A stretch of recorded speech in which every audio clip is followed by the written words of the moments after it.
Set. Action!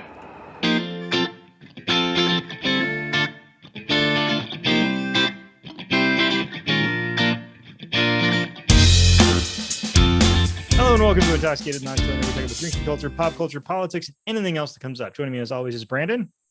Oh, wait, I forgot. We killed and ate Brandon in an attempt to gain his power. So we'll see how that works out. So joining me instead is, as always, is Jim. Hello, everyone. And Kale. Please don't eat me. No promises.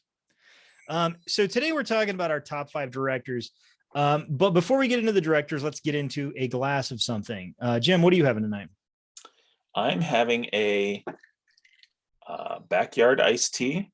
It's spiced rum, iced tea, lemonade, and I added a little bit of lime juice because it was a little not tart enough for my taste. It's pretty good.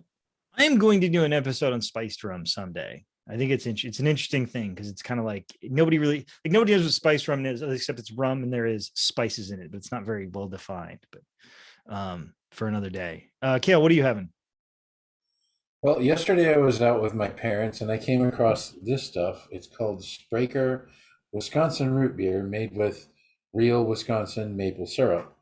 And that got me to thinking about what goes with root beer. Well, it's either rum or bourbon. And I went down the rum path and I got some Admiral Nelson's, aka Poop Deck Patty.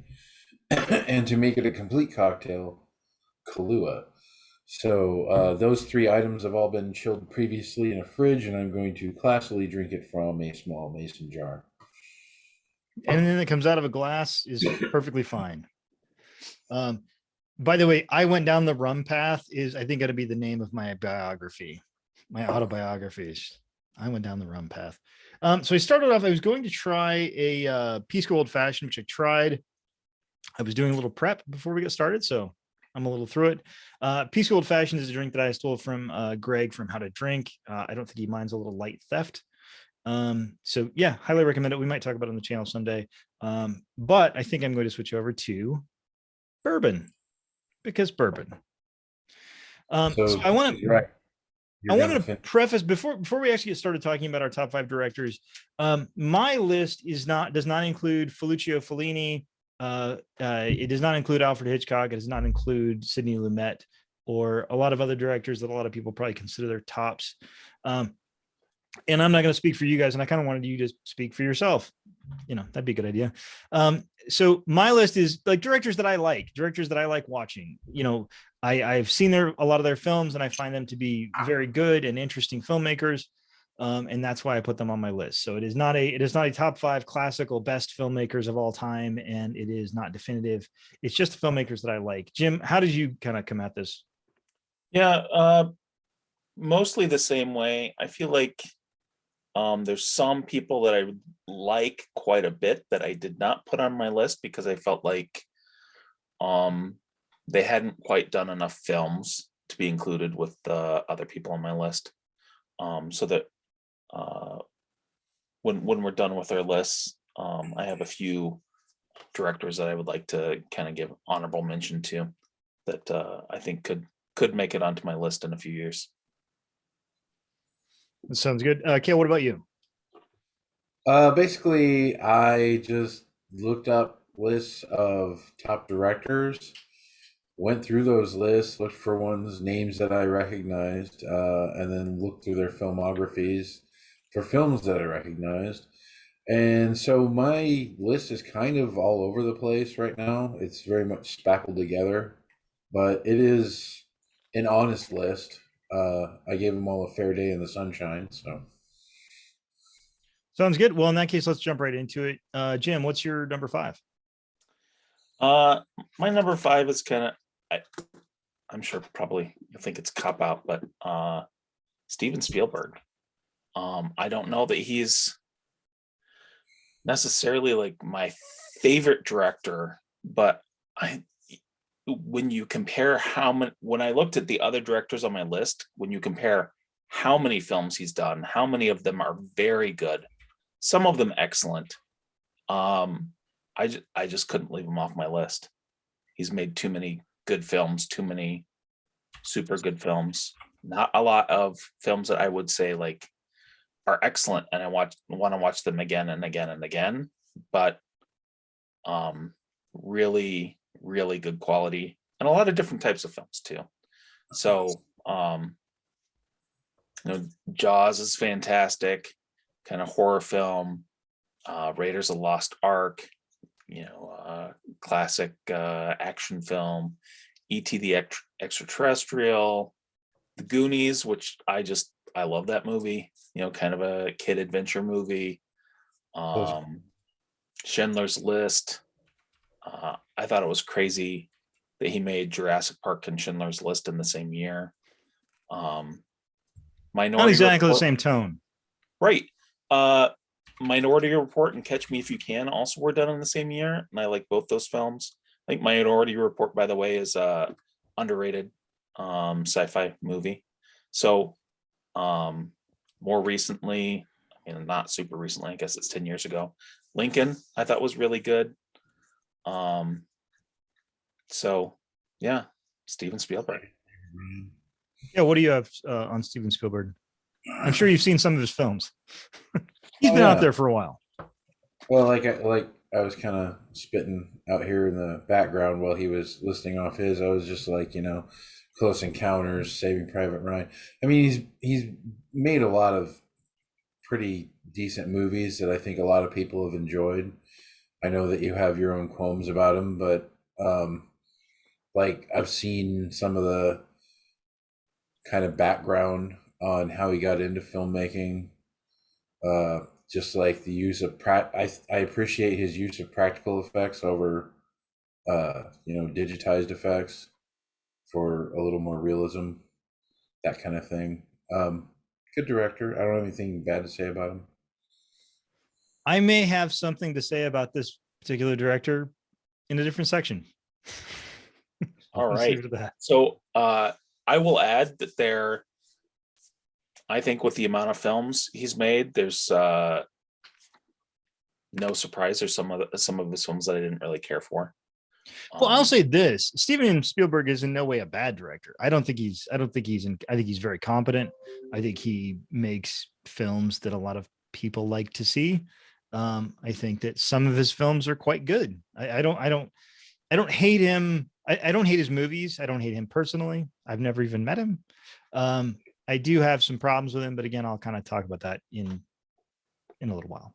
So I was just going to say that some of the other directors on my list, I feel wouldn't make movies like Indiana Jones and the Kingdom of the Crystal Skull or The Temple of Doom. I mean, there's some stinkers on this list that really are bad movies, and I'll sure certainly talk about that. I'm sure they made plenty of money, but yeah. So well, you get involved with George Lucas, and then you got a two-headed dragon there. So no, Lucas is sort of comes with his own problems. Kia, what is your number 5?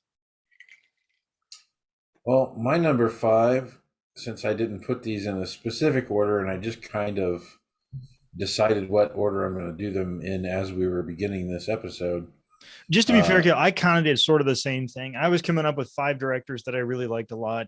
I put them in what I think is probably the best order right before we got started, but I think it's probably right. So I'm sort of on the same wavelength. By some of the comments you made before we started recording, I think I'm going to put this guy at 5th, and that's Stanley Kubrick, because he did movies like The Shining that we were just talking about, and 2001, Clockwork Orange, Full Metal Jacket, Dr. Strangelove, Spartacus. He made a lot of, I would say probably, well, maybe iconic, maybe not necessarily. I would say close to iconic films. But like we were saying before the recording started, he might be crazy. A lot of so just a couple things. So Steven Spielberg. By the way, he worked with Steven Spielberg for AI. AI was supposed to be Stanley Kubrick's next project. Stanley Kubrick then picked out Steven Spielberg as his successor, which I find to be kind of strange, but that is bizarre. I saw that. Yeah, it's one of those things. Some people think that Steven Spielberg picked up that movie kind of to make it his own, but no, Kubrick picked Spielberg to be the one to finish that movie off. So any complaints you really have to go to Kubrick on AI. That being said, Stanley Kubrick is one of the most accomplished filmmakers of all time. The one that I think people don't talk about enough is Paths of Glory, which is a World War I movie with Kirk Douglas and is one of my favorite war movies of all time. I would say it is definitely, even considering Full Metal Jacket, I think Paths of Glory is Kubrick's best war film. But like Kale's saying, there is some personal stuff. A lot of the people that worked with Kubrick found him to be difficult, to say the least. Shelley Duvall, for example, was harassed. There's a whole documentary about it. I recommend people watch. I'll link all the information. I don't know where you can stream it, but I'll link it below, as best I can. And he treated her horribly, made her do literally hundreds of takes of scenes in order to get them right. And what he was trying to do is to make it so the actress was feeling the isolation that her character was feeling. There's a conversation that has supposedly happened between Dustin Hoffman and Sidney Poitier. Dustin Hoffman being a big method actor. And if people don't know what method is sort of like putting yourself into the position of the character you're playing and sort of acting that out. And Sidney Poitier, who you probably have heard of because he's something of an actor himself, basically said, you just act. And you don't need to do all that crazy shit. You just act like a good actor acts. So, well, Sidney Poitier is kind of one of those guys that is like, he's always going to be that guy. Like, no matter what movie he's in. Yeah, to some degree. Sidney Poitier actually did a lot of directing too. So he definitely knows what he's talking about from that side of it. And by the way, I could not find this quote. I've tried to find it multiple times. It could be apocryphal, so I don't want to say that this conversation definitively happened. But I mean, Kubrick, to get back to Stanley Kubrick, is an amazing filmmaker. I mean, his films, I would not hesitate to say iconic. He is absolutely iconic. I mean, there are many people that would say that The Shining is the best horror film ever made. Dr. Strangelove is one of the best films ever made. He's an amazing filmmaker. He just comes with a little bit of baggage. Or a lot of baggage, depending on who you are. I don't know, Jim, what do you think? So he was number 3 on my list. He really didn't direct a lot of films, but they were all, well, not all. They were all visually stunning. Most of them are classics. And like my comment on Spielberg, he didn't make all the same kind of film. He did Spartacus, he did Dr. Strangelove, he did 2001 Space Odyssey, Clockwork Orange, The Shining, Full Metal Jacket. So they really run the gamut of types of films. And each one is really a gem of that genre of film. Yeah. He's really he's an incredible talent. I mean, again, his personal life, well, not even his professional life with his fellow castmates or with his cast and all this type of stuff is certainly something you can bring up as being sort of maybe you wouldn't want to work with him. But his talent is undeniable. He was just an incredible director.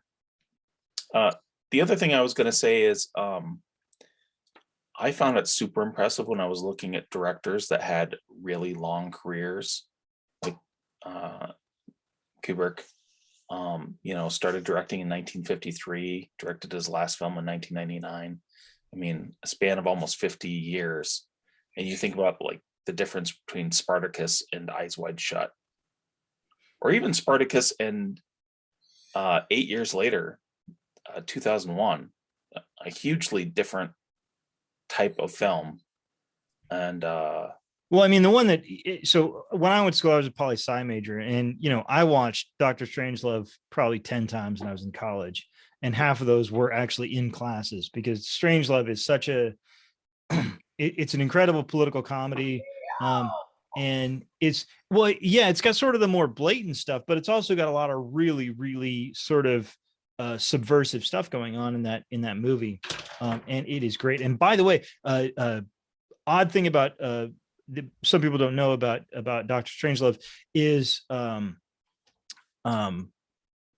God, I'm gonna blank. Sorry, give me one moment.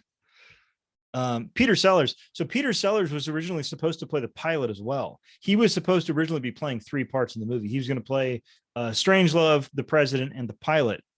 And for whatever reason, scheduling conflicts, whatever, he had to drop that one role, and that's when they got Slim Pickens in. And I think it's just sort of crazy to think that Slim Pickens is one of the most iconic characters in that whole movie, and he's so good. He's so good in that movie, and he almost wasn't even in it. And again, Peter Sellers is great. No, excuse me, Peter Sellers is going to play 4 parts because he was also playing the British RAF officer that's at the base, General Ripper. So he was already playing 3 parts. He was supposed to play 4. But Slim Pickens came in at the last minute, and I think we all benefit because he's fantastic. Why was he playing all these different parts? Because he's Peter Sellers. Peter Sellers is a really unique sort of a person, unique actor. My dad's a big Peter Sellers fan. I mean, Strangelove himself is just well cast. George C. Scott is great in that movie, playing almost. It's funny because George C. Scott in that movie is almost playing a parody of the characters that he will later play. And play kind of straight faced, which is just kind of funny. James Earl Jones is in it as a fairly young James Earl Jones is in that movie, and he's great in it. It's just, I don't know, everybody in that movie is great. It's just one of those few films I would say is basically a perfect film. It is very ominous when they're in the big boardroom making all these decisions. It's the war room, Cale. There's no fighting in the war room. Classic. Anyway, I could literally talk about Doctor Strangelove for this whole episode. So I'm going to stop now and give my number 5, which is one that actually kind of caught me by surprise because it wasn't one I think I was originally considering. But going back through his filmography, Sam Raimi. Sam Raimi's really good. I was going back, obviously the Evil Dead movies. Plus he did some other stuff that was, Darkman, which is a underrated early superhero movie. Akil, do you remember Darkman? Yeah, it has Brandon's favorite actor of all time in it, Liam Neeson. Oh, yeah, that's right. Jeff Fahey was it. Jeff Fahey came in later, didn't he? Maybe. I remember the original Darkman. He was in some kind of accident, and then he couldn't feel pain. Like all his skin was burnt off or something, so he wore wraps all the time and a cloak or a trench coat and a fedora. So I have kind of a strange thing to say about that film. I could never ever make it through because the villain at that period of time was on LA Law as mentally oh right, he was simulated by Dr. Giggles, office helper who was just nice and innocent, and I just couldn't see him as a menace who was chopping people's fingers off with cigar tools. I couldn't do it. So I've never actually made it all the way through. Well, it's funny because I'm a big horror fan. And so what I remember him from is a horror movie from the early 90s called Dr. Giggles, where he played a doctor who was not even a real doctor. He's like a crazy guy who's pretending to be a doctor and like cutting people up. And so I very much picture him in that role. You're right. It was Liam Neeson. I think Jeff Fahey took over in some of the sequels because there was I think 2 or 3 Darkman movies. Really? There was a few anyway. There's at least 3. I don't know if there was a 4th or not. When they made a sequel, I was like, no, I'm not watching that. But I don't remember Darkman that much, but Army of Darkness is like a crazy perfect film. Yes. The Quick and the Dead is a lot of fun and has just an incredible cast. That's one of those Westerns that people kind of forget about, but check out this cast list. Sharon Stone, Gene Hackman, Russell Crowe, Leonardo DiCaprio, Tobin Bell, Kevin Conway, Keith David, Lance Henriksen, Pat Hingle. I mean, it's just like Gary Sinise. It's just a bananas cast. It just has everybody in it. I liked Lance Hendrickson's character in that one too, because he's like this hot shot. He's all slick. He's wearing black with the little shiny shit all over. I think that's one of Gene Hackman's last movies, I think. Well, when did he do Enemy of the State? With I guess it wasn't the last. I'm going forward a little bit. well, I can't tell exactly. But it was towards the end of his career. Let's see here. It was 95. He was basically done around 2000 or so. Unforgiven. Oh, Unforgiven. Unforgiven. Again, talk about movies that I could talk about for an hour. Just like it's so weird because it's like in this period where there was no westerns coming out. Like westerns hadn't been coming out for a while, and they wouldn't sort of come back into fashion for a while. And they did this western that's basically perfect. I mean, Gene Hackman plays this great villain. It's got Richard Harris and Clint Eastwood and oh god, the guy that plays his friend who plays God in Morgan Freeman. Morgan Freeman, and just a ton of people. It's just such a good movie. Anyway, so yeah, I just felt like so Sam Raimi had that period of his career, and then he came out and did a bunch of super, he did well, The Gift, which is a super underrated horror movie, sort of movie, which is really, really good. Then he did the Spider-Man movies. And here in a few months, he'll be back for Doctor Strange in the Multiverse of Madness, which I'm very much looking forward to. They said it's going to be as close to a horror movie as you're going to get from Marvel. Yeah, I don't want to get too much into it because I watched the What If series on Marvel, and that very much connects up with that. It sort of has one of the sort of evilish versions of Doctor Strange, and I think he might actually pop up in the movie, which is going to be interesting. I don't know, Jim. What are your feelings on Sam Raimi? He definitely didn't make my list. He didn't make my honorable mentions, but I liked a lot of his films. I mean, Army of Darkness was I had a year where every afternoon was either Army of Darkness or the Bloodsport. I watched one of those two films. By the way, just people watching, look up the story behind that. Bloodsport was bullshit. Like from the word, like all that stuff was entirely made up by Frank Dukes. And it's a great movie. I love that movie. I love that movie too. Conversely, Army of Darkness is based on real life events. 100% real. Shop smart. Shop S smart. He actually went back in time. No, it's funny though. Like I watched like the stuff on Frank Dukes, like his like personal story, and he was just like this huge con artist. Allegedly, a huge con artist, which is so unusual in the kung fu field. Yeah. So I would like to hear everyone's Army of Darkness favorite line if you have one. Mine is, "Ma'am, I'm afraid I'm going to have to ask you to leave the store." That's a really tough question. I think the one where the girl picks up like the thing and he's like, you probably wouldn't understand, alloys and metals and things with molecular structure. Right. Primitives. Probably we're born in a barn. Probably we're born in a barn with the other primates. It's funny. He's both an idiot and an asshole. Like he is definitely not the best person in the movie. He's like the worst person in the movie. Make him president. They did. He was king. I like. Also remember, Army of Darkness has like at least 3 to 5 different versions of that movie that came out.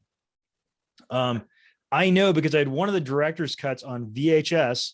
For you kids, we used to put movies on reels of tape and put them in a machine that would run them through. It was a crazy time. And it had like the alternate ending where where the ending is different. So the ending that's in the theatrical version was shot much later on. In the original ending, he took too many drops of the thing and went way forward in time. And it ends with him like in Post-Apocalyptia. What? I've never seen that. Yeah, check it. You can probably find it on YouTube, I would think.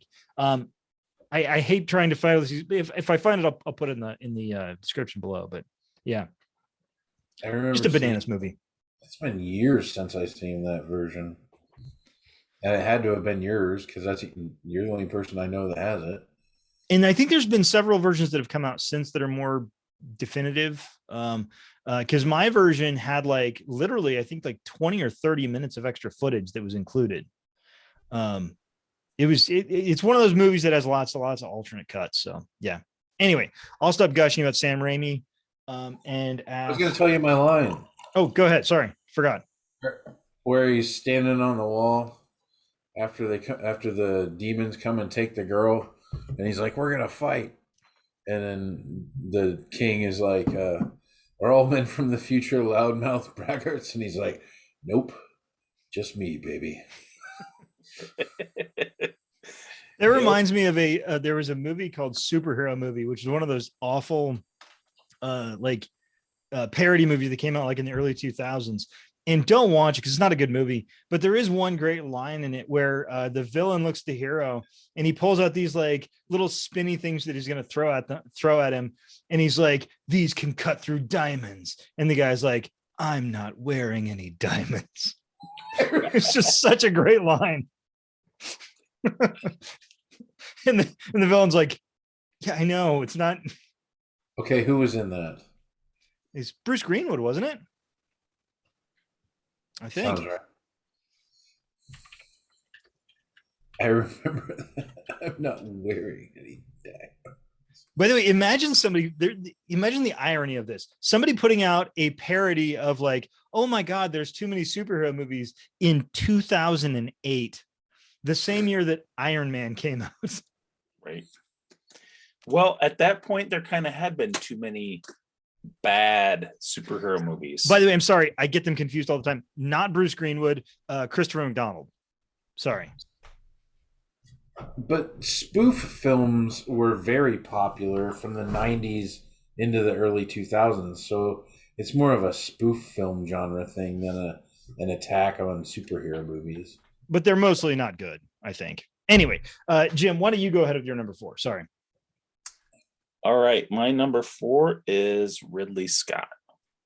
Same here. Ridley Scott was on my honorable mentions. I didn't put him on my list because I figured somebody else probably would talk about him. And yeah, he's great. Well, here I am. So, his second movie is Alien. His third movie is Blade Runner. He could have made all garbage after that, and it's not. It's maybe a third garbage after that. Legend. Right. So there's a lot of movies further on that I like a lot. There's some that I like better than other people. Like I really like Prometheus. I know you don't, Mike. I don't hate it. I don't love it. I don't hate it. I thought The Martian was almost excellent. The end of the movie is a little too sensational for my taste, but it's not really his fault. The book's kind of written like that too. What else?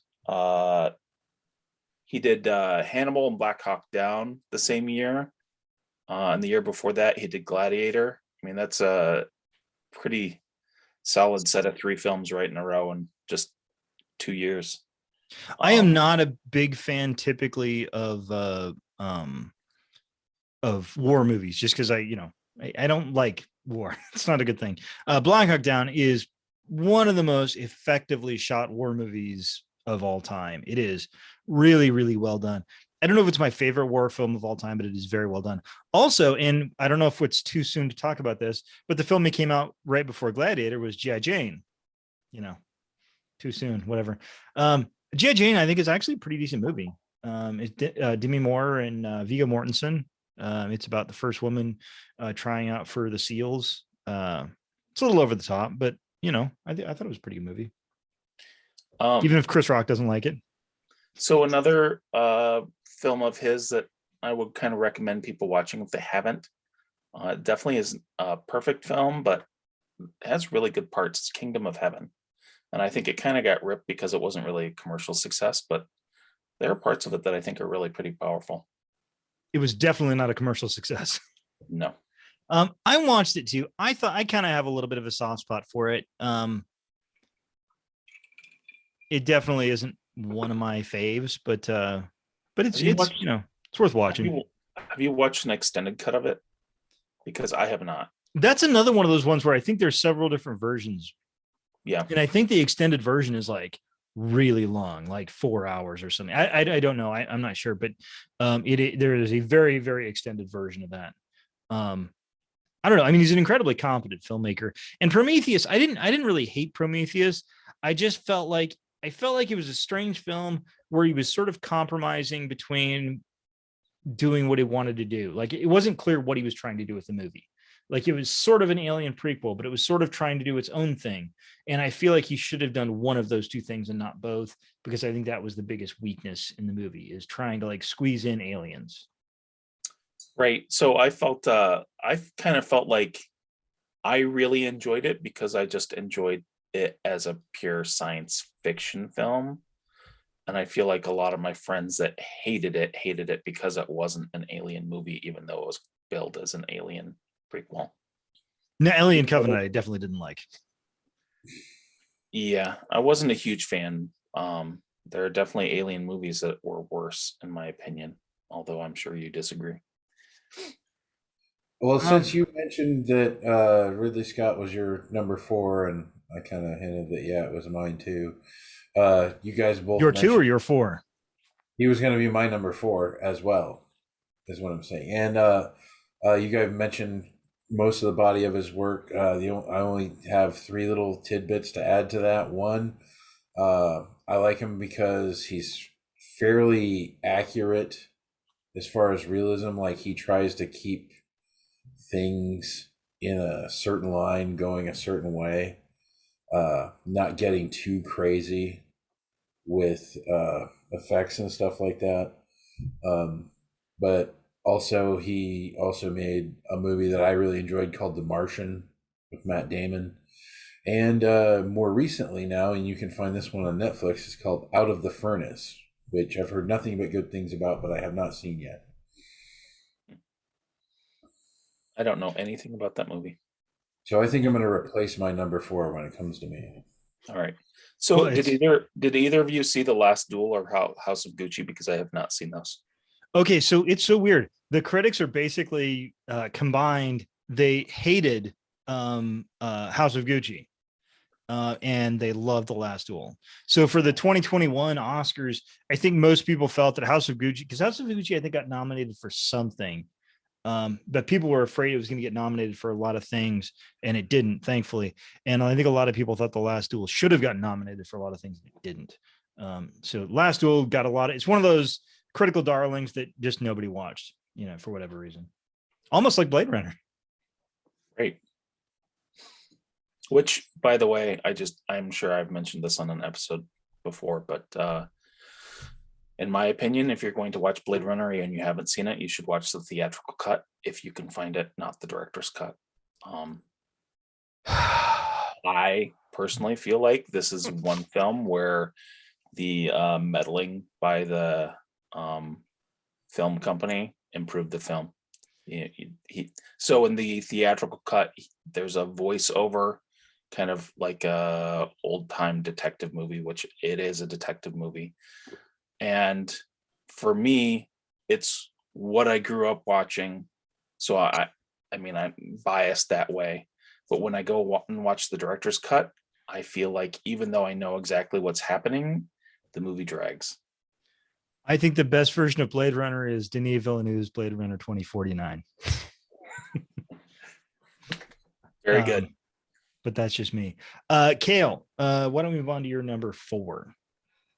All right. Well, like I said, I'm going to have to switch it because he got Scott there. So luckily, You don't have to, by the way. You're not required to switch. For this, honestly, because I had one that was like a borderline honorable mention, but I really wanted to squeeze it in, so this works out.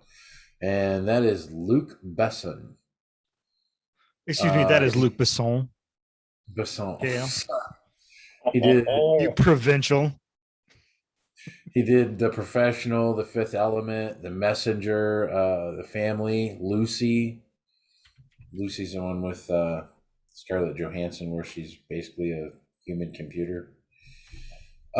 Just like really futuristic, really just like visually really exciting, and like he tells big stories in a relatable way, and I really like the way that the movies he makes flows. They're pretty seamless, really. I, I just he makes really enjoyable movies. Somebody was talking about The Fifth Element and how they really liked it. And the way I describe The Fifth Element is it's not good, but it is perfect. And I think that's the best way to describe that movie. It is a weird, bizarre movie that I don't think has any right to work because it shouldn't. And by the way, really sending out good vibes to Bruce Willis. His diagnosis is heartbreaking and now on my list of things that I'm most terrified of after having read about it a little bit. But I don't feel like it should work. It's Chris Tucker and Bruce Willis fighting aliens that look like rhinos on a star cruise line thing. Like it's stupid, and yet it's sort of perfect. And like you wouldn't change a thing about it. So yeah. So I will say it's one of my favorite, for me, one of my favorite theatrical memories.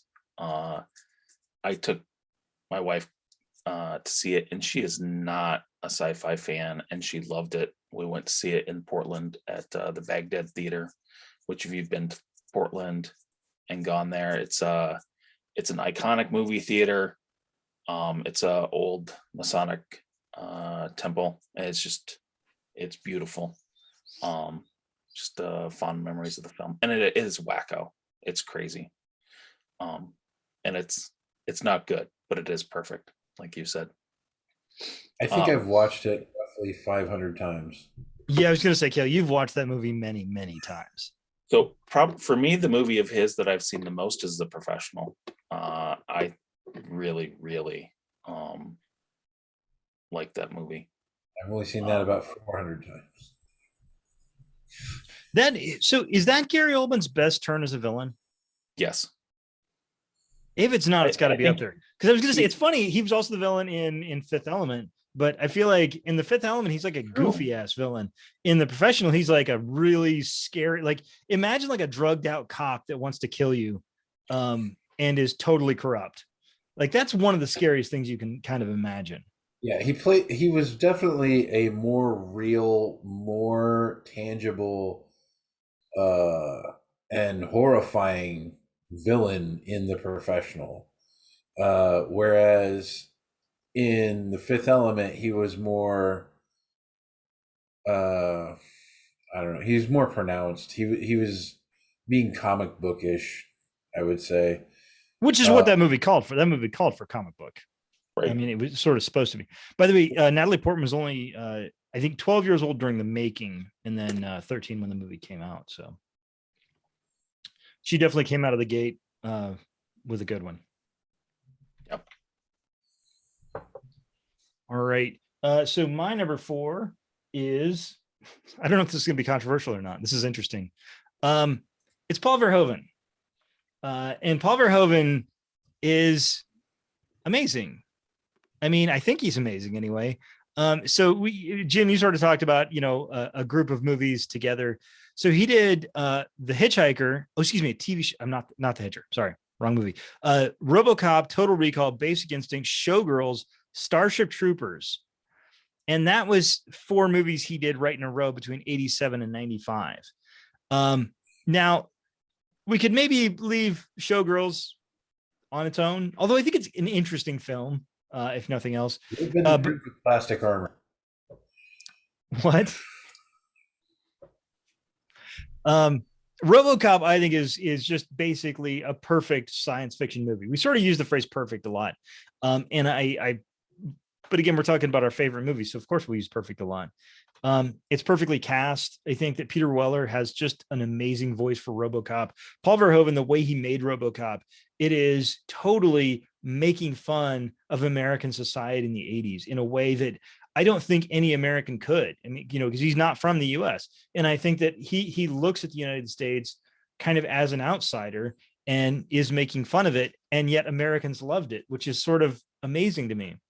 And I think Total Recall is kind of similar to it too, very much this over-the-topness of Paul Verhoeven. And then Starship Troopers is like a further into the future version of RoboCop, where I think most of the actors in Starship Troopers didn't have any idea what movie they were making. I mean, you rewatch that and you sort of get the impression that Oh god, Doogie Howser. Why can't I think of his name? Yeah, I know you're talking about. PH? Are you It down? seems like they Yeah. think they're making a teeny Neil bopper action Patrick film. Harris. Neil Patrick Harris. Sorry, Jim. I'll let you talk just 1 second. But Neil Patrick Harris is basically the only person in the movie who knows what's really going on here. That this is supposed to be a huge parody of militaristic American culture.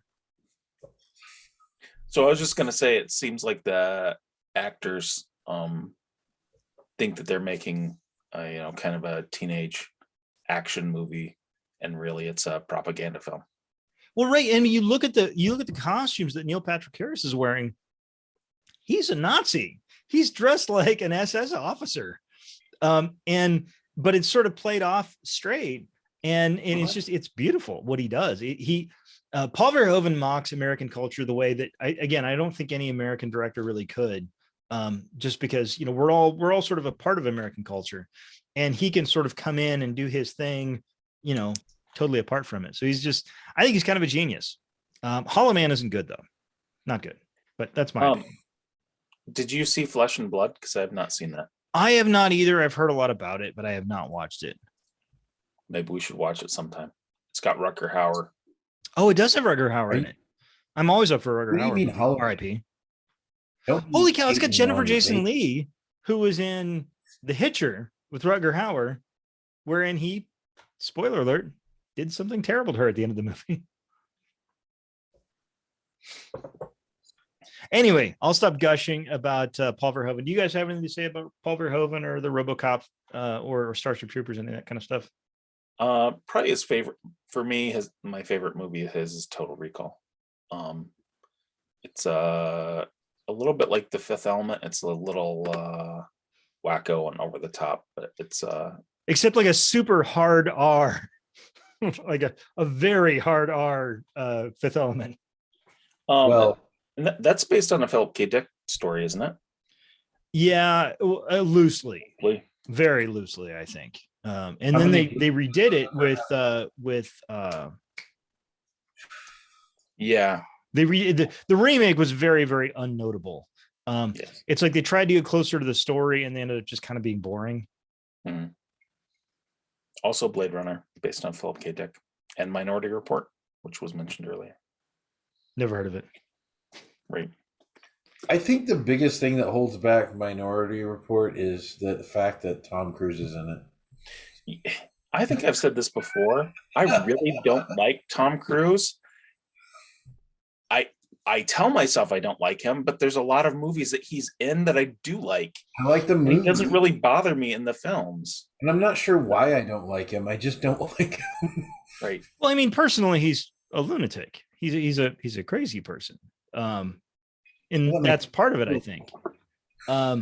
But that being said, he's in a lot of really good movies. I mean, A Few Good Men is just it's a great movie. But anyway, Jim, let's move on to your number 3.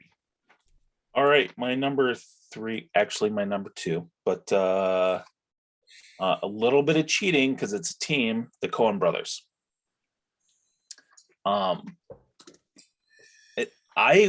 am sad how many of their movies I haven't actually seen, but almost all of the ones that I've seen, I just love, except for Hail Caesar. I hated Hail Caesar, but Raising Arizona. I didn't even hate Hail Caesar. I kind of liked Hail Caesar. Maybe I just need to see it a few more times, right? I think Raising Arizona is crazy and hysterical.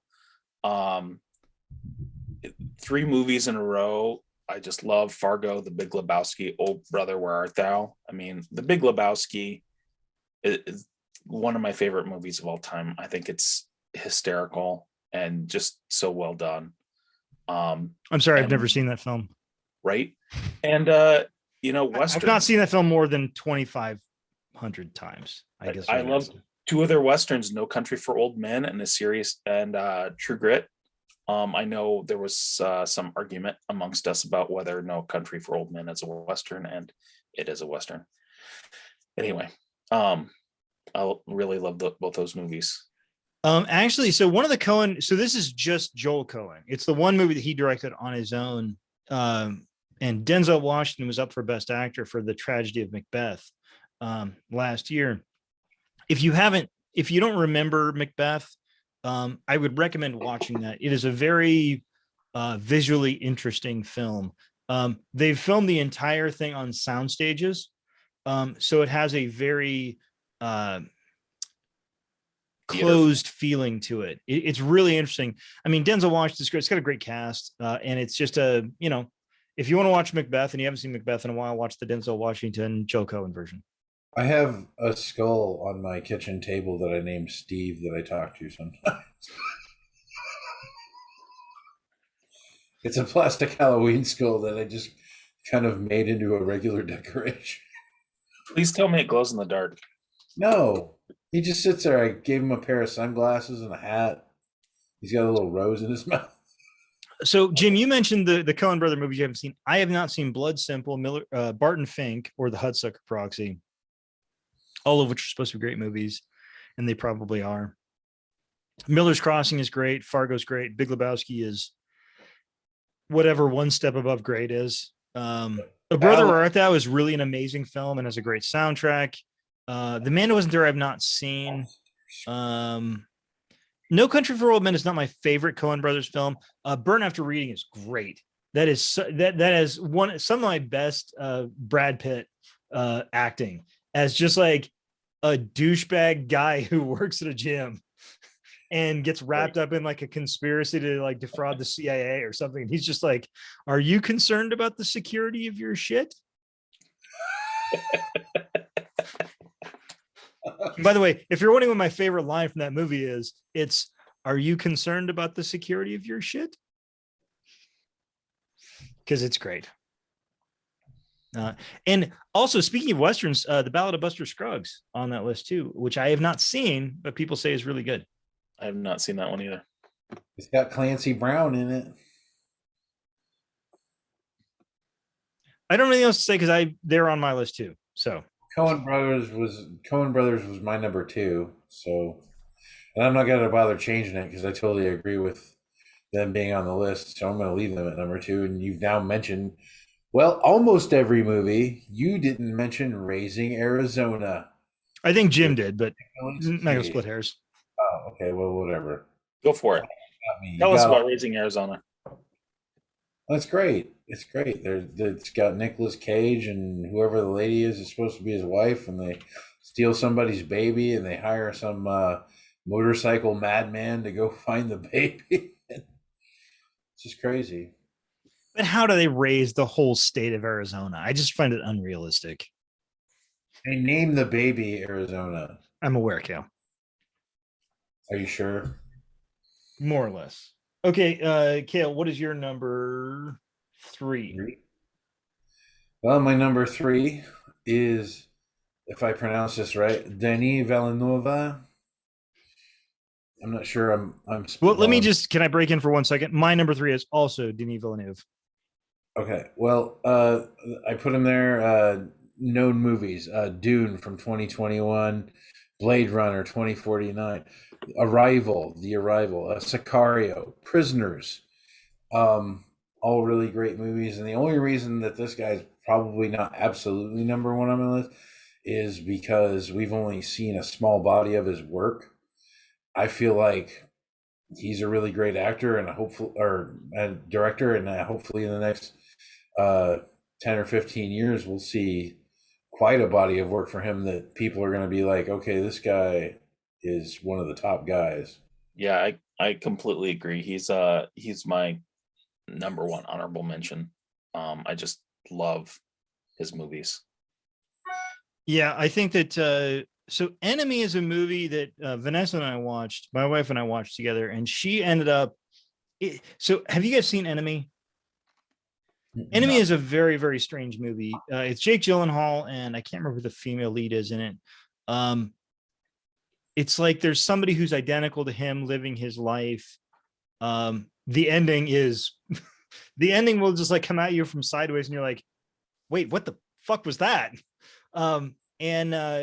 So I like that. I like that about that movie. And I like that about Denis Villeneuve, that it's not like, I don't want to have movies spoon fed to me. I want to think about things. I want the movies to sort of push me to think about the movie and not just walk away and feel satisfied or feel any one particular thing. And Denis Villeneuve, on top of all that, is just an amazing cinematographer. His movies look great. Sicario is probably, God, I don't know. I think Sicario is maybe my favorite of his movies, but it's really close. I mean, Arrival's great. Blade Runner 2049 is still, I think, one of the most beautiful movies that's ever been made. Dune, I have talked about a little bit. Do you guys remember the video game LA Noire? Yeah. No. I think if they ever made that into a movie, he would be the perfect director for it. Yeah, I mean, he's great. He's fantastic. He's my number 3. So I'm yeah, he's I don't know what else to say about him. Jim, have you watched Blade Runner 2049 yet?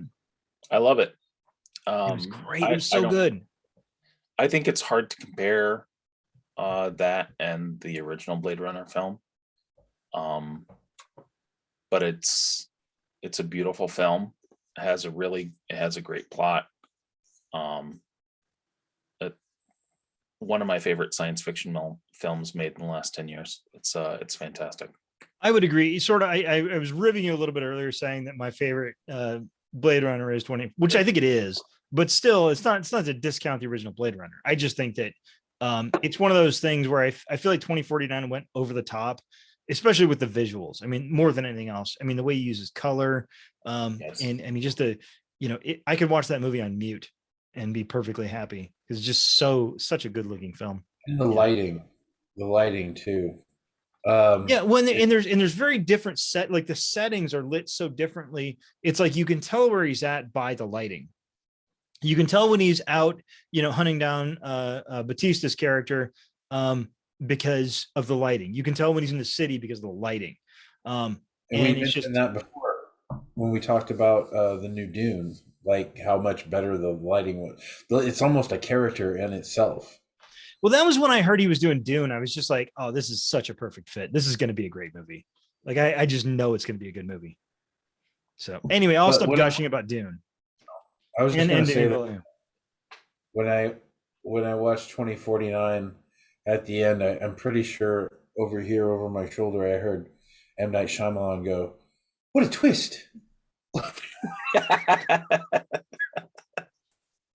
All right, I've given my number 3. And by the way, I should say that my original number 1 was the Coen brothers. So I'm going to maybe change things up a little bit moving forward. Because the Coen brothers are great. Denis Villeneuve is great. We all like a lot of similar movies. So this isn't, it's not shocking. But Jim, why don't you go ahead with your number 2? Well, I'm down to my number 1. So do you want to go ahead with one of yours? Okay, that's fine. So I'll go with my number 2. And that is, so I was looking through this thing and I was like, okay, I have to put a solid horror director on here. You don't have to. I do. Okay. I'm required by law. I signed a contract. And when I was trying to think of horror directors, so there's a few sort of up and comers that I'm going to talk about in a little bit. But somebody who is a tried and true horror director, and I don't think anybody stands up to John Carpenter. Because he's done horror. He's done a lot of horror. Plus he's done a lot of sci-fi and a lot of other things. And he's great. I mean, he's not 100%, he definitely is not, he's not batting 100, but he's batting pretty high. And I just think most of his movies are really, really great. They Live is a masterpiece. Halloween is a masterpiece. Let's see here. What else? Dark Star is interesting. Please tell me you didn't do Maximum Overdrive. No, Maximum Overdrive is the one film that Stephen King directed. Oh wow! No wonder. On all the cocaine. Wow. On every bit of cocaine that they could find in the area. It was just direct. He directed Maximum Overdrive from the top of a giant pile of cocaine. And just like, cut. This movie's gonna be awesome. And I don't say, like, Stephen King will say that. So Dark Star, Assault on Precinct 13, Halloween, The Fog, Escape from New York, The Thing. The Thing may be the best effects in a horror movie ever.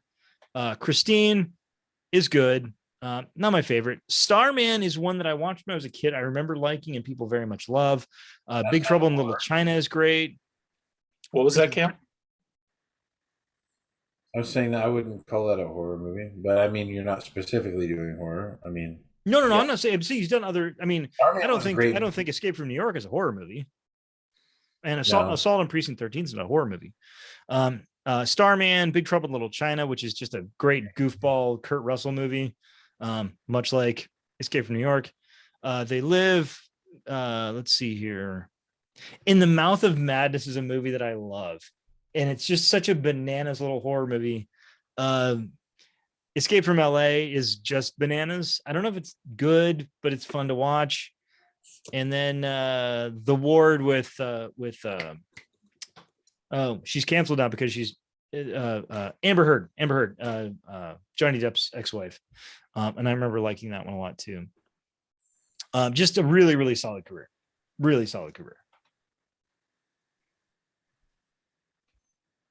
Agreed. Any feelings on John Carpenter? I liked Starman, although I haven't watched it since I was a kid. Not a huge fan, I guess. I mean, Nobody's perfect. right. The Thing is honestly, I feel like I really like The Thing. The Thing is amazing. Like the effects in The Thing are just incredible. I mean, I really like groundbreaking. Starman as well. I watched that probably a dozen times. You know, he was a hero growing up. You know, I wanted to be able to do things with my balls when I grew up, and so that's that's what Starman taught me. Fair enough.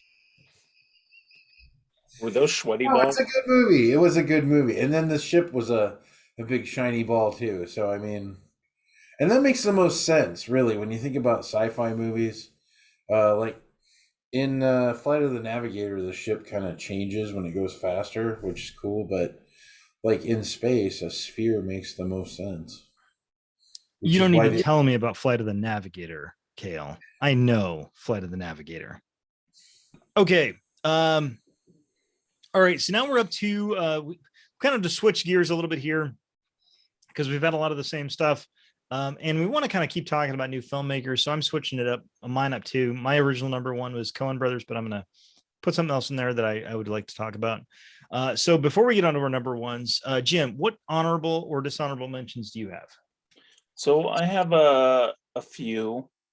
Somebody that I'm anxious to see what they do over the next 20, 30 years if they keep on making films is I don't know how to say his last name, but Neil Blomkamp. It's funny. We were just talking about that in the break. Yeah, he's great. He's great. So my background is from District 9, one of my favorite films of the last 20 years. I really, one of the things that I really like with his films is even the CGI stuff looks realistic. He spends so much time trying to make it look real and concrete. And wasn't a huge fan of Chappie, but I thought it was worth watching. I thought Elysium was very good, not as good as District 9, but still very good. And I'm just anxious to see what else he does. Well, you know, it's interesting. You have picks that are conflicting with one another because since Ridley Scott decided to go back to Alien, Neil Blomkamp was scheduled to do an Alien trilogy of his own, and that basically got pushed off the chart. And I would have loved to have seen Neil Blomkamp's Alien. I think that would have been just great. And my other honorable mentions are a couple of directors that don't really come close to make it in my top 5, but I feel like are worth mentioning because I feel like they have very much a vision of what they want to pursue when they direct films. and they're very different from one another. But if you see their films, you're probably going to know who's directing it, and that's Wes Anderson and Spike Lee. And I don't love everything that they did, but they each have made great movies, and their movie. Like, they have a style and they stick to it. I have to say, I watched The Five Bloods last year, 2 years ago. And as a veteran, I have to say, I hated it. I wasn't a hated big that fan movie. of that. Did you see Black Klansman? I love Black Klansman. I thought Black Klansman was great. Yeah, me too. It's so weird. I feel like there is one thing that happens to directors once they get into the system where they can do whatever they want. And we always sort of think of filmmakers being allowed to do whatever they want as being a positive thing. But sometimes I think, no, sometimes you need an editor. Like Blade Runner? Like who? Like Blade Runner? Well, I was thinking like George Lucas, but yeah. Sometimes the idea of just giving a filmmaker carte blanche is the worst thing they can do, because we need boundaries. Everybody needs boundaries. And the idea of just I giving couldn't agree somebody, with you. I was just going to stop you there. I couldn't agree with you more. I feel like in any form of art, the creation happens within the boundaries. Like, you have to set the boundaries and then be as creative as you can be within the boundaries. I think once you take the boundaries completely away, I think it's very hard to make something that's artistic and worthwhile.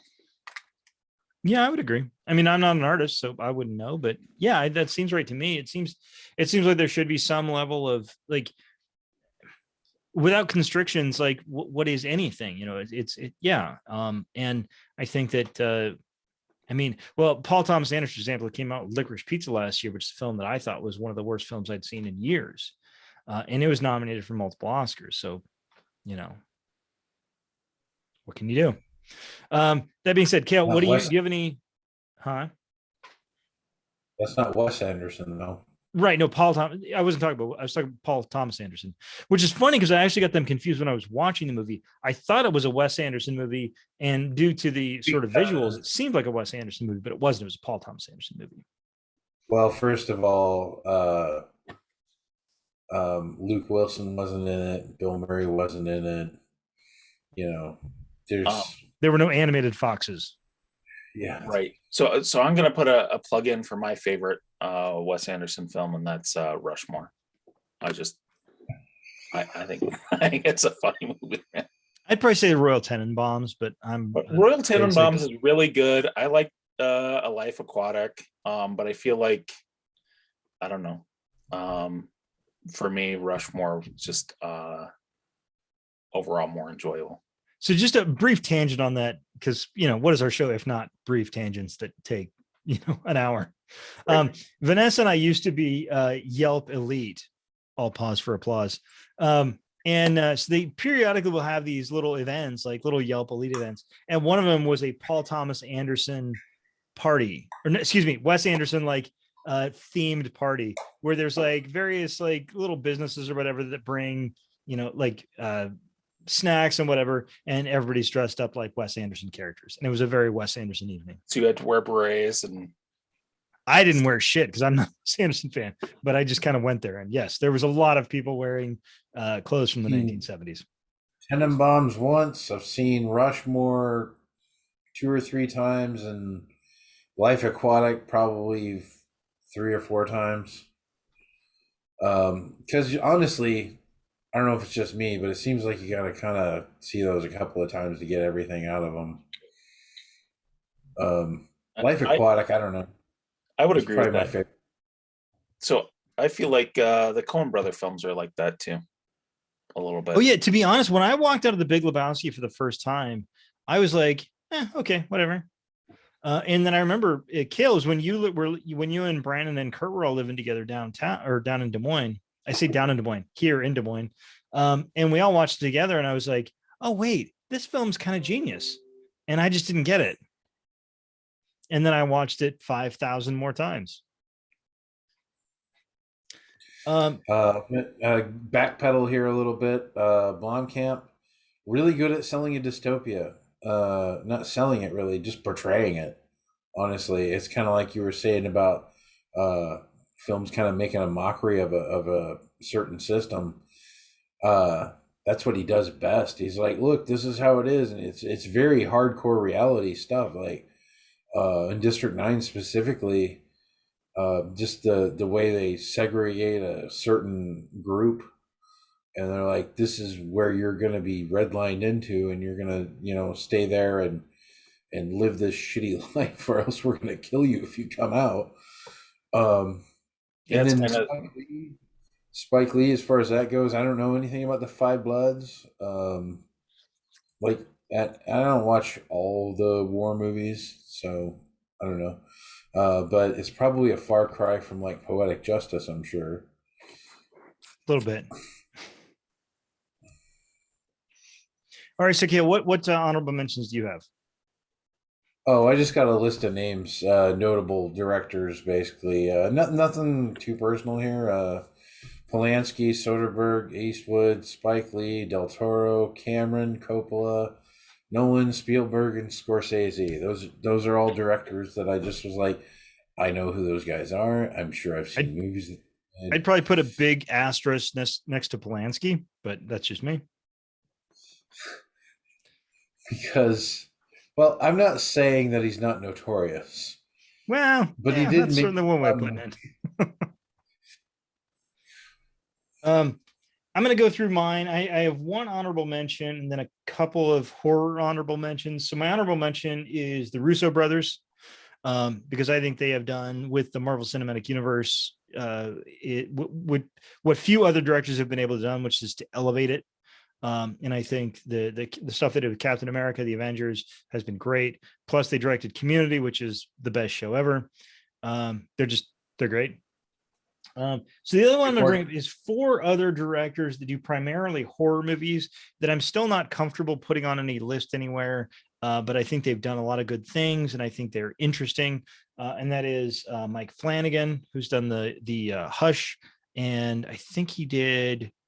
Oh, he's done a bunch of stuff. Anyway, Ty West, Ari Aster. Ari Aster, I have a few quibbles with on some of his movies, but he certainly creates a feeling. And of course, the inimitable Jordan Peele. Jordan Peele, again, still just 2 movies in, but both of those movies are real good. And so, definitely deserves an honorable mention. Probably going to be on the list before too long. And my dishonorable mention. Can I stop you? Go ahead. Can you back up to your second and third horror directors and tell me some of the films that they've done? Because I'm not. Okay, so Ty West did X, and he did okay. So Ari Aster did Hereditary and Midsummer, which are both very, very interesting. Midsummer, for example, is filmed entirely in daytime because they're at this festival in, I can't remember where exactly, northern Scandinavia, where it's midsummer, and so they're in daytime all the time. And so he takes this task of filming a horror movie entirely in daytime all the time and makes it incredibly effective. Hereditary is the one where Toni Collette should have won a goddamn Oscar because she did an incredible job in that movie. She was clearly the best actress of that year, and was just great. Ty West, I gotta look him up. He's done a bunch of good ones, and I don't want to say without looking him up. So, The Innkeepers. He did a little movie called The Innkeepers, where it's there's, God, I don't remember a lot of the ins and outs of it. It was a really fun little movie that sort of it's almost kind of a horror comedy most of the way through, and then it gets kind of serious towards the end. That was really good. What else? Oh, he did the first VHS movie, which is very good. VHS is like an anthology horror series, and he kind of was one of the first people on that. And that that's. Oh, and then he's also doing. So if you watched X, he's doing a prequel to X, with the same actress. And he did. Oh, he did House of the Devil. So House of the Devil is one that I've heard a lot of good things about. I've just never watched. So that's a blind spot for me horror wise. And then obviously Jordan Peele and Mike Flanagan, again, tons and tons of stuff. He works with his wife a lot. He's done Haunting of Bly Manor, Haunting of Hill House. What was the latest one where they're on the island? Kale, you watched that. Yeah, I really like that. It's not Midnight Mass. Midnight Mass, right? Right. Yeah, Mike Flanagan, and then again, Yeah. Jordan Peele kind of, goes without saying. He's just, Yeah. Midnight Mass was actually a really good show. I think it's only like 7 episodes, I thought it was and 88% a great show. it's I totally really worth like the binge. It's totally worth the binge. I liked all but the last episode. Anyway, so my dishonorable mention is, of course, Steven Spielberg. Steven Spielberg is a director who I believe makes movies that are focused for the general market, which is perfectly fine. There's a lot of people that do that. Yet he is often given credit as being this sort of visionary filmmaker, which I just don't see him being. He is not. He is a bubblegum director. And people will talk about Schindler's List as being an effective film, but it isn't, because Schindler's List doesn't make you think. It doesn't. It just doesn't make you think. It makes you think, oh, they all got saved in the end and everything's fine, and it's fine, and it's not fine. There's a video that Terry Gilliam did, which I found very effective, where he essentially talked about how Stanley Kubrick films, and again, we talked earlier that Stanley Kubrick did pick Steven Spielberg to finish AI, so that's why it's also complicated. Steven Spielberg made films that made people think, Stanley Kubrick made films that made people think, and Steven Spielberg made films that made people feel good. There's a wonderful quote in the book that Freddie Raphael wrote about the making of Eyes Wide Shut. It's called Eyes Wide Open. And he's talking to Kubrick about Schindler's List and the Holocaust. And he says, the thing is, Schindler's List is about success. The Holocaust was about failure. And that's Kubrick. And that's just spot on. Schindler's List we had to save those few people. Happy ending. A man can do what a man can do and stop death for a few people. But that's not what the Holocaust is about. It was about complete failure of civilization to allow 6 million people to die. There's nothing wrong with feeling good, but you can't just make people feel good and be considered a visionary director. It just doesn't work. So he is not a bad filmmaker. I don't dislike him. I don't want bad things to happen to him. I think he's a perfectly fine person who makes perfectly fine movies. I just don't believe he is sort of who he is purported to be. And that is why Steven Spielberg is my dishonorable mention. That being said, Jim, what are you going with for your number one? I'm pretty sure you're going to disagree with me on this, but I chose. Well, it can't be Steven Spielberg, so I can't disagree that much. Right. I chose someone that definitely doesn't spoon feed you and makes you think. As I've mentioned a lot of times, one of my criteria for excellent films or books is I like them so much I want to consume them again and again and again. And for me, that's Christopher Nolan. I think he makes beautiful films. I think he makes a lot of films that make you think. Even the films that he has that have a twist to them. I feel like a lot of films that have a twist, you watch them once and you're done. And I think with Christopher Nolan's films, with the twist, you still want to go back again. And each time you watch it, you get a little bit more out of it. So early on, he made Memento, which is a really classic movie with a twist. He did the Batman trilogy, Batman Begins, Dark Knight Hey, Jim, Rises. I just want to mention, they're apparently remaking Memento. Wow. Why? I just saw that on sorry, I don't mean to interrupt. I hate to, but it's like, yeah, it's on the docket. I think that just broke my head. Anyway, in the midst of making the Batman trilogy, he also made The Prestige, Inception, and Interstellar, which I think are all fantastic films. They have great casts. I think The Prestige and Interstellar are very emotional. Mindbender. What's that? Mindbenders. Yeah. And then, he has got Dunkirk, which really is not one of my favorite films of his. But like Mike, I'm not a super big fan of war films anyway. I thought it was beautifully shot, well acted. It's interesting. And then the last film of his that I've watched, Tenet, I loved. I could watch it again and again and again, like it was Cats. I laughed, I cried. So I have an interesting better take than on Cats. Nolan. I think Nolan is an incredibly competent filmmaker. I'm not going to come out here and say he's not a good director. The only thing, by the way, the Prestige is I love the Prestige. Love the Prestige. Can I just put a mention? David Bowie was fantastic in that. The best Nikola Tesla. Fantastic.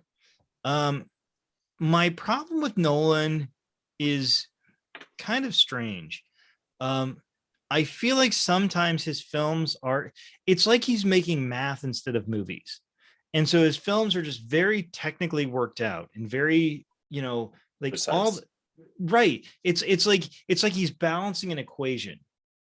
And so it comes off in a very balanced way, but sometimes I feel like his films don't have like a heart to them. Like they don't feel like films that were made by a human. They feel like films made by like the best AI that anybody could ever invent. So I get what you're saying about that. And I'm sure for every director there's an exception. I think Interstellar, for me, of his films, was the one that made me feel the most. And I haven't seen Interstellar, I should say that. Well, I think it's worth a couple watches. Be a lot cooler. I'll give you one. I think it's a little bit of a tearjerker, honestly. I feel it's like I don't dislike Nolan. I don't dislike him, and I definitely don't dislike him as a filmmaker. I think he is an incredibly talented filmmaker. I just sometimes feel like it just feels like he's not feeling, and I don't know. I go back and watch so I watched the new Batman movie, and I thought it was fantastic. I thought it was really I did as well. And I thought it was maybe the first Batman movie that felt like it had a heart, including the Tim Burton movies and the Returns Batman and Robin and Batman Begin. I can't think today at all. Batman Forever and Batman and Robin. Right. Yes. Thank you. Why even bother remembering those films? We were talking earlier about how the parody in 2008, like, isn't it crazy that maybe they thought superhero films were almost over? Dude, those last two Batman films that you mentioned, seriously, should have killed superhero movies. Everybody chill. I don't think the last two Batman films were much worse than the first two Batman films. Personally, like if I'm rating the first four Batman films, like they're all going to be within like 0.5 of each other. I think people overrate the first two and underrate the last two, which the last two are not. I'm not saying they're good. But I didn't like the second one either. The first one I thought was okay. I mean, not the Batman film I would have preferred to see, but not the, excuse my language, the shit show that the next three were. Well, as a kid who was 12 years old when Batman Returns came out, I was very excited to watch that movie. I took my very That's all I'm first gonna say. to Batman Returns in the theater. First Batman movie I ever saw. And I didn't think it was that terrible. I think I saw the first Batman movie in the theater. I think I remember that Michelle Pfeiffer looked pretty good in that movie. Yeah, she looked pretty good. I couldn't stand the penguins in that one, right? Yeah. Yeah, but I mean, I'm sorry. I just hated that. He's so disturbing that it's like it's good that he's that disturbing, though. No, I don't think so. That's what by the way got Tim Burton fired, because McDonald's basically said we're not going to support another movie that's that dark. Oh, well, whatever. But anyway, no, as far as Nolan goes, realizing that like from what Mike was saying about his approach being so mathematical and so balanced, and you mentioning things like Inception and Interstellar, which are loosely based on realistic mathematics, that I mean, it's theoretical that what they're approaching, but I mean, he's trying to take a fairly realistic view of those subjects. And I think, you say it has no heart, but I mean, really, in the great span of the universe, math is the heart. I mean, that's the truth in all the universe is math. That's the language that communicates on every level. Maybe I'm getting too philosophical here. Way too. Oh my God. How are we going to sell this thing? So have you guys seen Tenet? I have not. I saw Dunkirk, and to be honest, I was very, very negative on Dunkirk. I very much dislike Dunkirk. So I honestly, my advice on Tenet is if you can't think that you'll watch it 3 times in a year, you shouldn't bother watching it.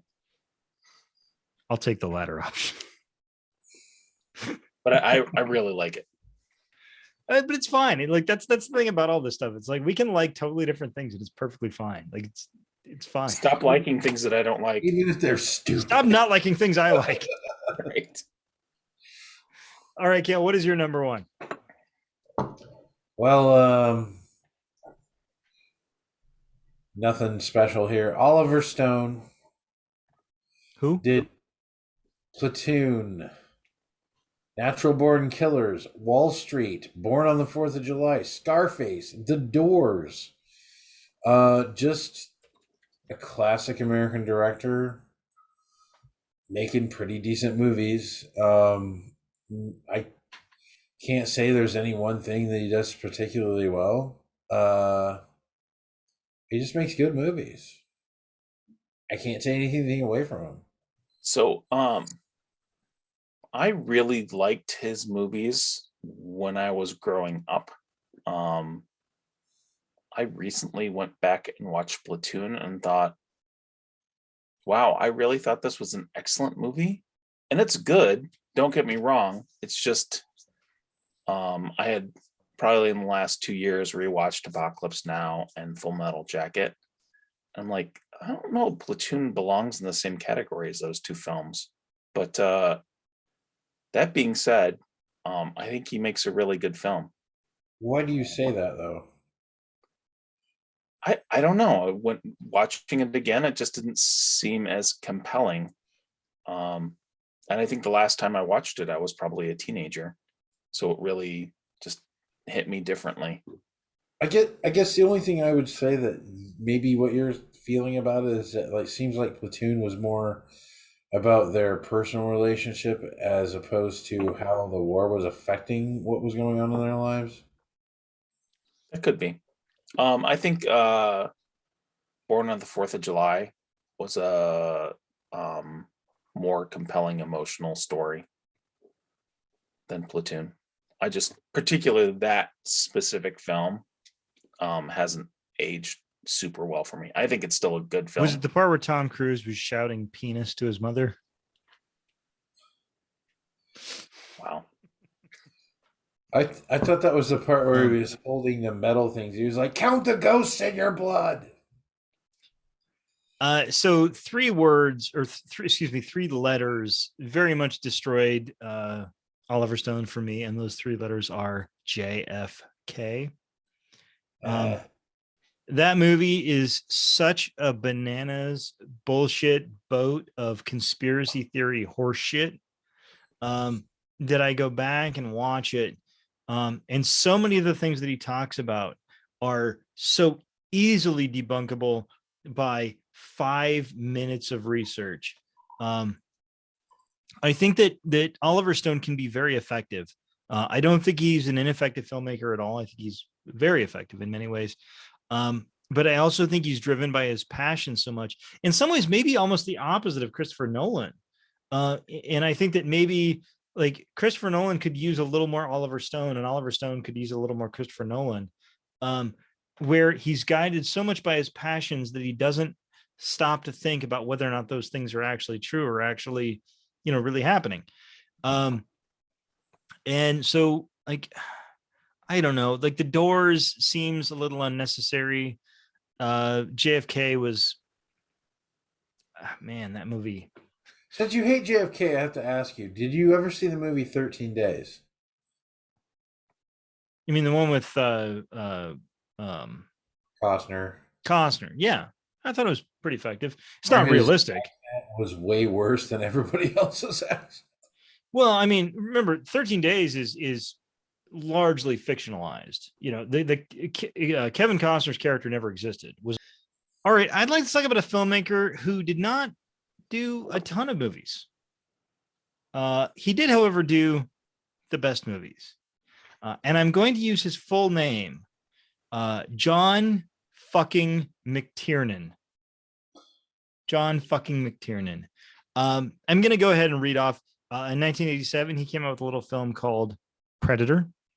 In 1988, the next year, he came out with a little film called Die Hard. In 1990, The Hunt for Red October. In 1993, Last Action Hero. And in 1995, Die Hard with a Vengeance. This man brought us some of the best action that could be brought to film. And when he was done, he walked away. He played Hawkins. No, Okay. you think of Shane Black. Oh, Shane Black's also good sometimes. No, John McTiernan. I thought he's a great filmmaker who has done so many of these great movies and then just kind of didn't do any more movies. It was just a really weird thing to just like come in and do what, like, if you do a top 5 best action movies ever made, John McTiernan is going to have at least 1 and maybe 2 slots on that top 5 list. So I don't know. What do you guys think of John McTiernan? Well, that's just like your opinion, man. So I will say Predator, when it came out, I thought it was entertaining, but not a good film. And I feel like it has aged really well. I think the effects have interesting. aged much better than you'd think they would. Right. And I really loved Hunt for Red October. I did too. I thought it was a fantastic film. I mean, even with Sean Connery's Scottish Russian accent, it really didn't bother me that much. It was almost as bad as in Highlander with his Scottish French or Spanish accent. Right. I remember Mike being so upset when he's giving the speech about our old adversaries, the American Navy, and then like there's a part where they like cut scene speaker, and he's like, like for no reason. And Mike's like, why is that there? He's from Edinburgh, Russia, Right. and in Highlander he's from Edinburgh, Spain. No, like Last Action Hero is great. I even watched that recently. That movie holds up. It really does. I feel like that movie got so much bad press, and it is such a kind of ingenious little movie. It's not meant to make any big points or anything, but it's like the action's fun. It's got Tywin Lannister as the main villain. I did not remember that at all. Charles Dance. Charles Dance playing the villain. I have not seen it since it came out. Oh, it's so good. It's so good. I have to rewatch it. Tom Noonan plays the villain. It's amazing. The guy that played the Ripper was the guy who was the bad Tom Noonan guy in RoboCop 2. That's right. He was with Kane. He was also in Heat, and he was the guy in the wheelchair that had all the computer stuff. It also had Ian McKellen as Death at the very, very end. He was the one who they pulled out a death and he was coming around. Oh man, such a fun movie.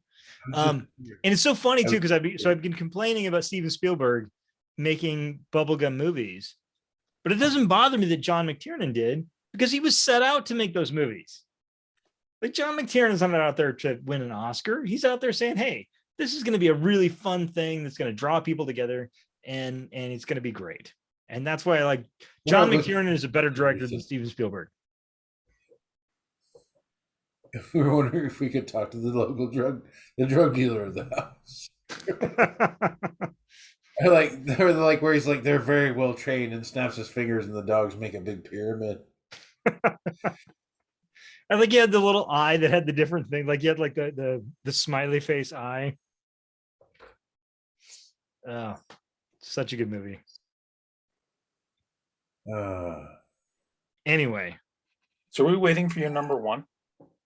no, you That got wo- my number one. It's John McTiernan, and you know that, right. sir. I thought it was John motherfucking. I don't remember if his middle initials F or M, but it's whatever fits. That being said, this is just another tiny little short episode where we just talk for 30 or 40 minutes about our favorite director. For the We for a certainly don't second, go though, on I and thought- on for an hour and 40 minutes. I thought you were going to say John Hughes for a second. To be honest. You know, I actually thought about John Hughes, but I kind of went the other way. I thought John McTiernan is just like, he's such a badass 80s director. I feel like John Hughes should have gone on my directors that definitely have a particular vision of their films. John Hughes is now my number one honorable mention. Fair enough. All right. On that bombshell, I would like to thank everybody for watching. Please like, share, and subscribe. And I want you to have a good Or day. else.